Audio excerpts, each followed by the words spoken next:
Halo semua, perkenalkan saya Arif Rahmansyah, salah satu mahasiswa akuntansi Untirta, kelas pengolahan data berbasis komputer.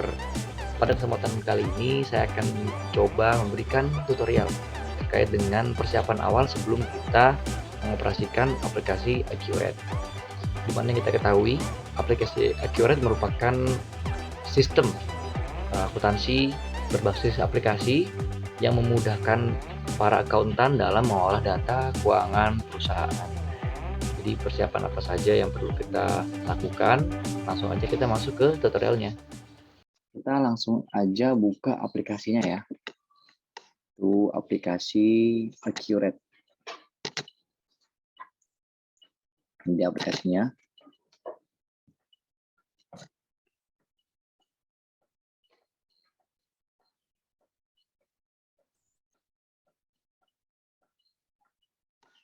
Nah, ini adalah tampilan awal ketika kita membuka aplikasi Accurate. Ada beberapa opsi di sini. Nah, karena kita ceritanya merupakan pengguna baru, juga merupakan penggunaan pertama kita menggunakan Accurate, maka pilih opsi ini, buat data perusahaan. Nah, selanjutnya kita tentukan mau save file project-nya di mana. Kita pilih titik tiga ini. Nah, silakan teman-teman pilih mau taruh di mana filenya. Kalau saya biasanya simpen file tugas dan project-project kuliah itu di dokumen.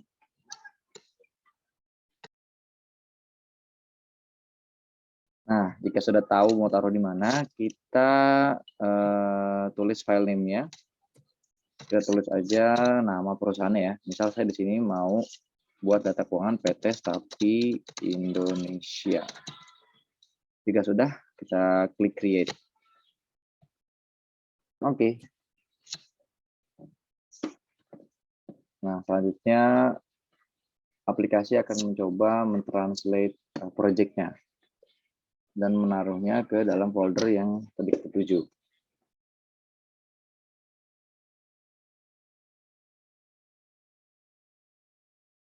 Nah, jika loading filenya sudah selesai, kita harus memasukkan ID dan juga kata kunci supaya kita bisa memasuki aplikasi Accurate ini.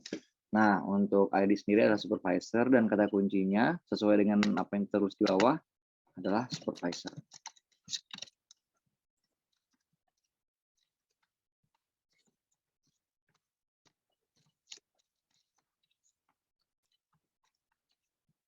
Oke.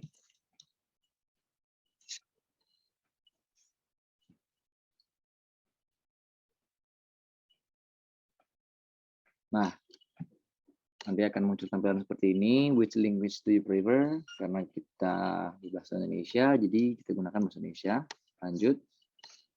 Nah, tipe persiapan apa yang Anda inginkan? Kita pilih persiapan mahir.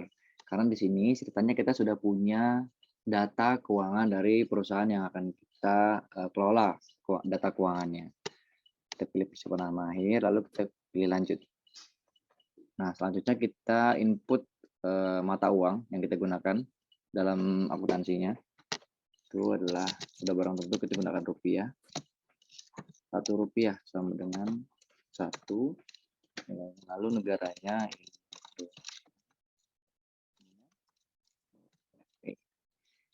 lanjut. Nah, kita di sini akan diarahkan untuk mengisi data umum perusahaan.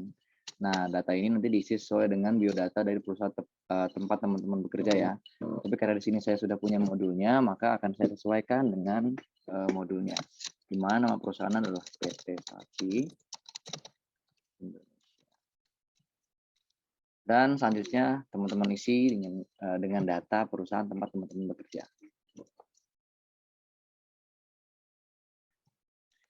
Jika sudah terisi informasi umum terkait dengan perusahaannya, kita klik lanjut. Nah, selanjutnya kita harus mengisi data-data terkait dengan perpajakan dari perusahaan.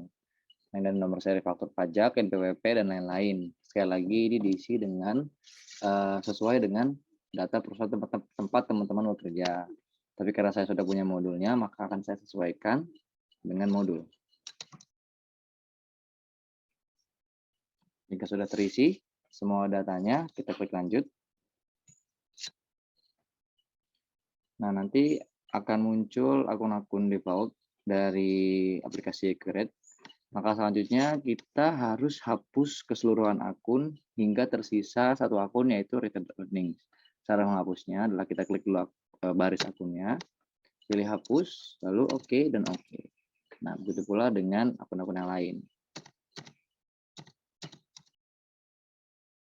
Nah, jika sudah kehapus semua akunnya dan tersisa Retained Earnings, selanjutnya kita impor akun-akun, impor data akun yang telah kita buat dari file lain. Kita klik sini, lalu kita klik folder ini yang terbuka. Nah, selanjutnya kita cari di mana kita menaruh file kumpulan atau data akun dari PT Sapi.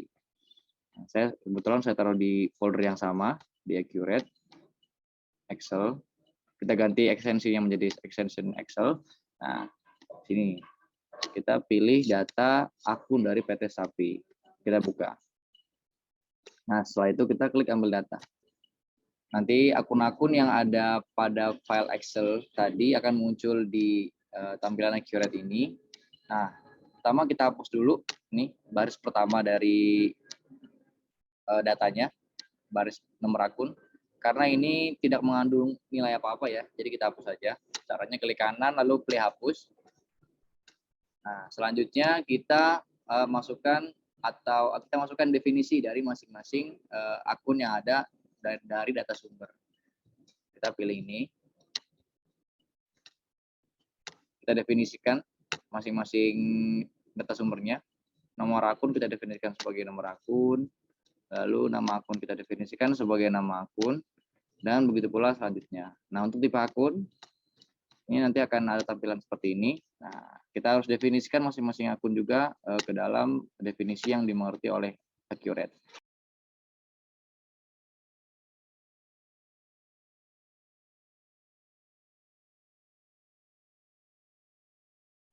Nah, jika sudah terdefinisikan semua akunnya dengan benar ya, kita pilih OK. Selanjutnya kita definisikan sumber yang lain, mata uang. Kita definisikan sebagai mata uang, lalu pilih rupiah. Lalu saldo kita definisikan sebagai saldo awal. Nah, nanti jika sudah selesai terdefinisi semua, kita pilih impor data. Pilih impor data ya.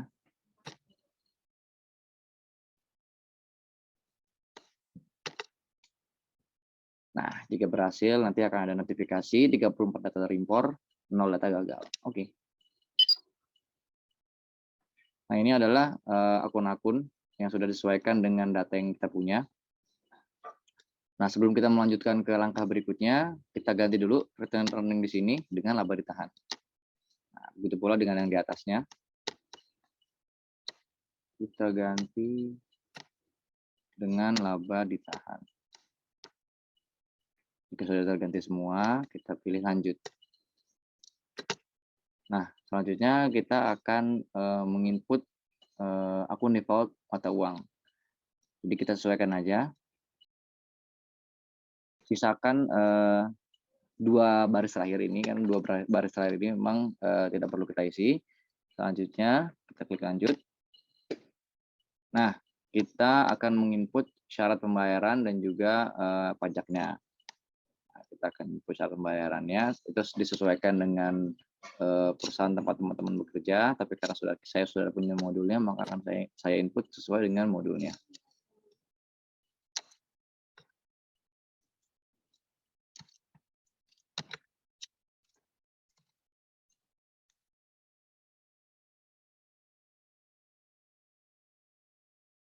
Nah, jika tidak sudah masukkan syarat pembayaran dan juga pajaknya, maka kita pilih lanjut. Nah, kita akan memasukkan tipe pelanggan dan juga metode pengiriman. Untuk tipe pelanggan, sesuaikan saja yaitu umum. Untuk metode pengiriman di sini sesuaikan dengan tempat perusahaannya. Tapi di sini di modul kita gunakan Tiki. Lanjut. Nah, selanjutnya kita akan memasukkan data pelanggan tempat perusahaan kita. Nah, data pelanggan kita sudah disiapkan tersendiri, maka dari itu kita impor saja filenya. Kita klik impor, lalu kita klik folder ini, lalu juga selanjutnya cari tempat teman-teman menyimpan data pelanggannya. Nah, sini misalnya data pelanggannya. Open. Lalu pilih ambil data. Nanti ini adalah tampilan utamanya. Seperti tadi, setiap kita mengimpor data, kita akan melakukan hal yang sama. Yang pertama, kita hapus ini baris pertama, karena di sini tidak ada nilai apa-apa. Klik kanan lalu hapus. Setelah kita hapus, kita definisikan masing-masing kolom data sumber. Nomor pelanggan, kita definisikan nomor pelanggan. Lalu nama pelanggan, kita definisikan sebagai nama pelanggan. Dan juga seterusnya. Teman-teman definisikan sesuai dengan data sumbernya. Nah, setelah semuanya sudah terdefinisi, maka selanjutnya kita impor datanya dengan klik impor data yang ada di pojok kanan bawah.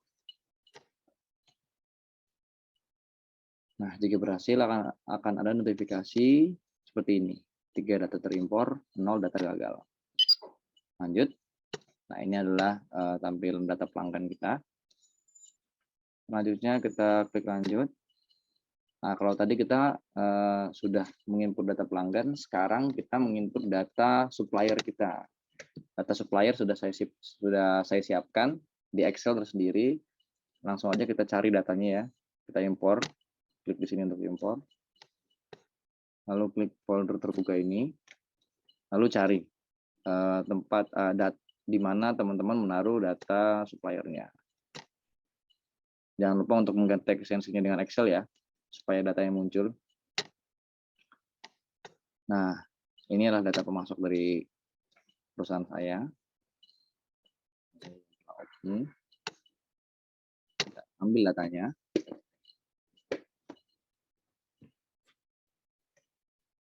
Nah, seperti biasa, setiap kita mengimpor data, hal pertama yang kita harus lakukan adalah menghapus ini baris pertama. Hapus baris pertamanya, yes. Selanjutnya kita definisikan masing-masing data sumber.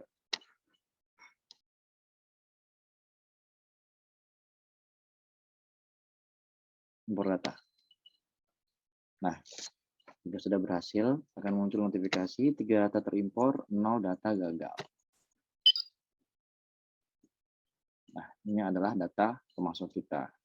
Kita lanjut ke tahapan berikutnya. Untuk proyek kita lanjutkan aja.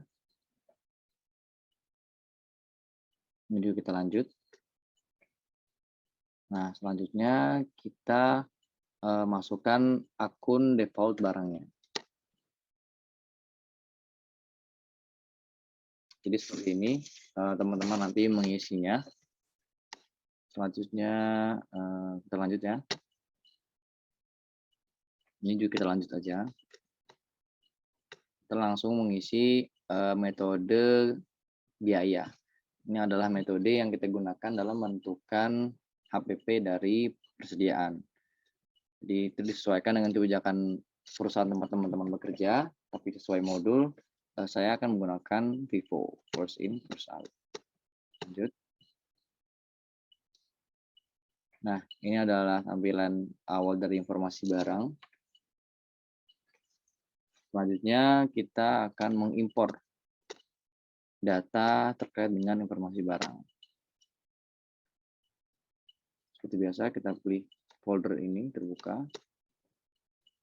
ganti extensionnya dengan Excel, lalu kita cari data persediaannya. Nah, inilah daftar barang PT Sapi. Kita buka dan ambil datanya.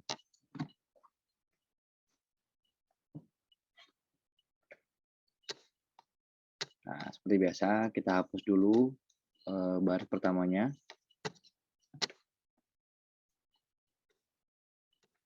Selanjutnya kita definisikan masing-masing data sumbernya. Untuk cost per piece-nya kita abaikan.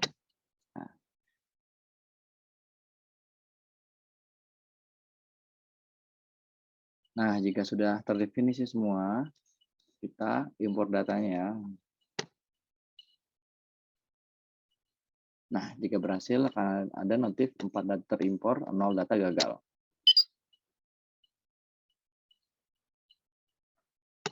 Baik, selanjutnya kita lanjut. Nah, kita akan mulai memasukkan data terkait dengan fixed asset kita. Pertama kita masukkan data fixed asset fiskalnya dari sisi pajak. Kita impor datanya. Ganti jadi Excel. Nah, ini daftar tipe aset tetap pajak ya dari sisi fiskal ya, teman-teman. Open. Kita ambil datanya.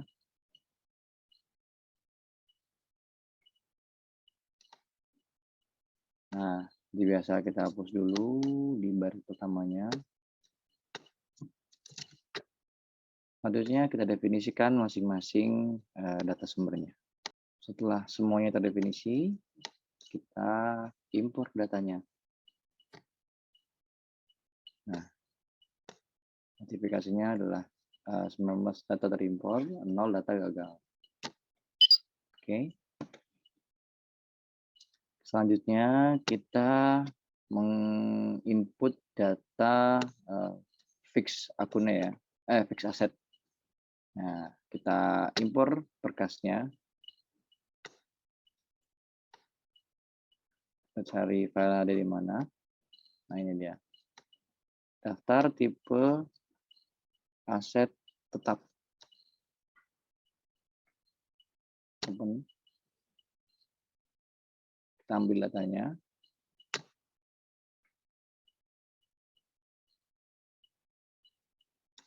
Nah, seperti biasa kita hapus dulu baris pertamanya ya.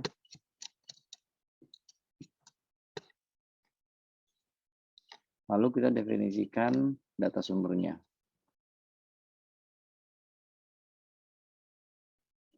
Nah, jika sudah terdefinisi, kita langsung aja impor datanya. Nah, data terimpor, 0 data gagal. Nah, lalu terkait dengan fixed asset, terakhir kita akan memasukkan data aktif atau tetapnya. Kita impor datanya dari luar. Seperti biasa buka foldernya. Lalu ini, daftar aset tetap. Oke. Lalu kita ambil datanya.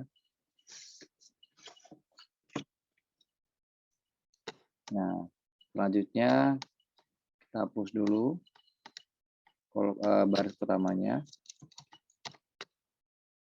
Dan kita definisikan setiap data sumbernya.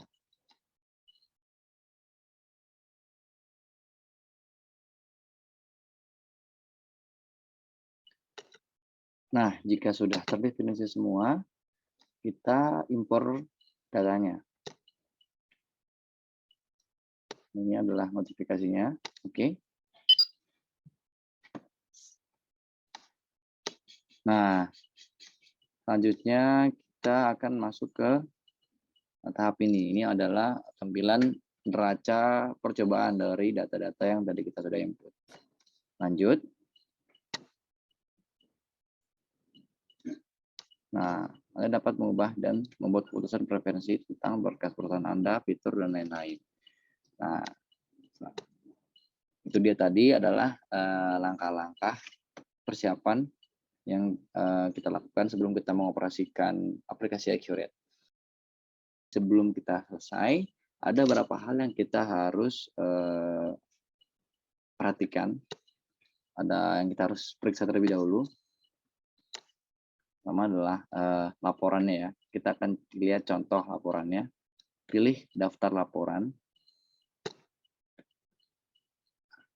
Kita lihat di buku besar, lalu neraca saldo klasik. Dua kali. Nah, kita masukkan sesuai dengan tanggal mulai kita tadi yang di awal ya. Masuk saldo 0 supaya kita bisa melihat keseluruhan akunnya. Klik OK. Nah, ini adalah balance sheet neraca saldo dari PT Sapi Indonesia. Nah, seperti yang sudah kita lihat di sini, ada beberapa hal yang harus kita sesuaikan. Pertama, kita buka dulu opening balance equity-nya. Nah, setelah kita buka opening balance sheet, kita pilih pada kolom kredit, lalu pada baris pertama yang jumlahnya 2 juta nih, kita pilih. Nah, lalu kita ganti pada baris kedua ini dengan akun laba ditahan. Klik 2 kali. Setelah terganti, kita pilih simpan dan tutup yang ada di pojok kanan bawah. Nah, kita akan kembali ke tampilan ini. Sebelum beranjak, kita perbaharui terlebih dahulu nih. Nah, setelah diperbarui, nilainya akan berubah. Setelah itu kita keluar. Jangan lupa pada bagian ini kita perbaharui.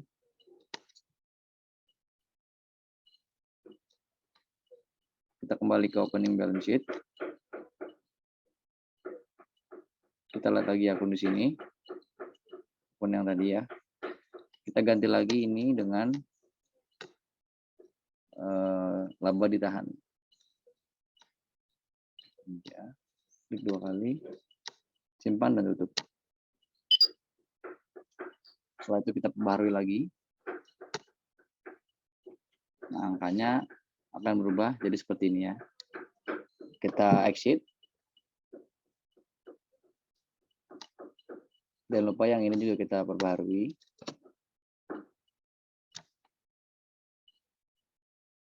Lalu kita exit lagi.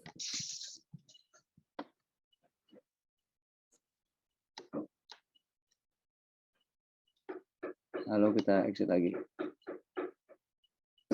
Nah, selanjutnya yang harus disesuaikan lagi adalah kita lihat aktivitas, lalu kita lihat aktivitas periodiknya, lalu kita pilih proses akhir bulan. Nah, disesuaikan aja dengan data kita, karena tadi kita mulai dari November ya, jadi kita ganti November, tahunnya yaitu adalah 2011. Jika sudah, kita klik OK. Proses akhir bulan telah selesai. Nah, jika proses akhir bulan telah selesai, maka seluruh persiapan sudah terlaksana. Untuk bisa memastikan, sekali lagi kita cek laporannya. Laporan. Lalu kita buka buku besar, dan sekali lagi kita buka yang neraca saldo klasik. Waktunya kita sesuaikan.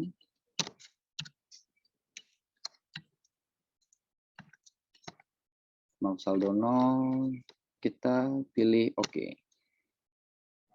Ini adalah penampilan dari neraca saldo PT Sapi Indonesia. Kita keluar aja, kita close.